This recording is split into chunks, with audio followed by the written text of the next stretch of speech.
You must have heard this popular song by the Nigerian artist Boy Spice, signed to Maven Records. In the song, he asked a powerful question.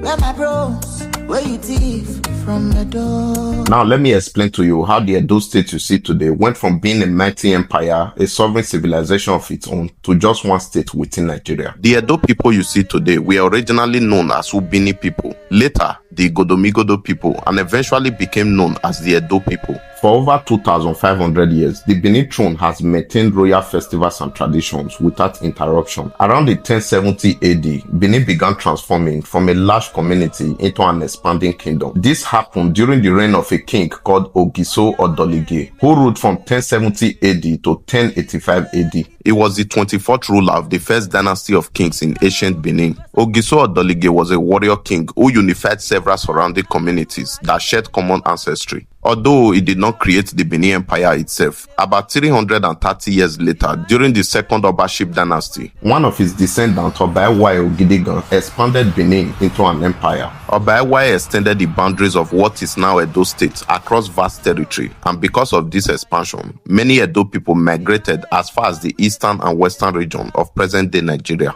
Interestingly, the first European known to have visited what is today Nigeria arrived during the reign of this Oba after being invited into the kingdom by the Oba. These explorers were of Portuguese and Spanish extraction, and one of the most notable among them was Roy de Sequeira. Roy de Sequeira admired the civilization he encountered, and from around the 1400s, over 600 years ago, the Benin Kingdom began trading with the Portuguese, who later returned to Europe with stories of a powerful and organized kingdom in West Africa. Soon, different Europeans began arriving in Benin for trade.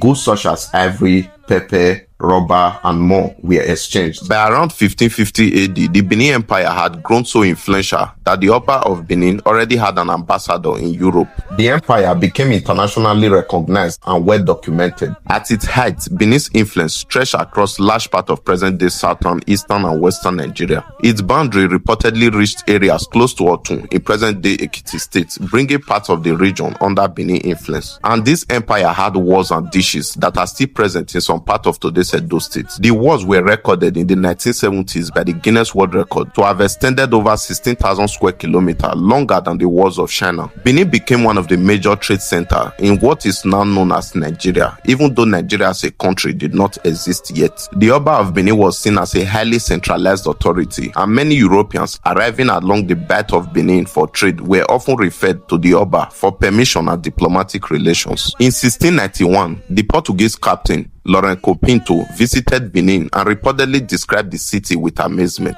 He noted its wide streets, stating that Great Benin, where the king resides, is larger than Lisbon. Benin became famous across Europe because of its sophisticated bronze work, advanced administration, and urban planning. Some Europeans were so astonished by the craftsmanship of the Benin bronzes that they doubted if Africans could have created them. It was widely recorded in oral tradition and historical accounts that many powerful royal dynasties in part of the South-South, Southwest, and Southeast region traces their origin to Benin. There were some princes and warriors who migrated from the kingdom under various circumstances to establish new kingdoms. The Benin Empire was so influential that according to Brazilian diplomatic records and testimonies, Benin was among the first sovereign entities to recognized Brazil's independence from Portugal in 1822 during the reign of Oba Osemede. But the fall of Benin Empire and how it eventually became part of Nigeria remains one of the most emotional chapters in Edo history. Today, the treasures, the bronzes, and the artistic heritage created by the ancestors of the Edo people are scattered across museums around the world because they were looted during the invasion of 1897. It is important to note that the Edo people traded with Europeans for nearly 400 years without major conflict because successive Oba insisted that Europeans could only trade with the Benins as equals. However, by the late 1880s, the British had begun aggressively expanding their control across Africa and gradually penetrating the Benin territory. As British influence increased, other European power adjusted to British dominance in this region, and that was how the events leading to the looting and invasion of Benin in 1897 began. Watch out for part 2 on how the Edo people resisted the British with their last breath. Kindly share, comment, and wait for the next part.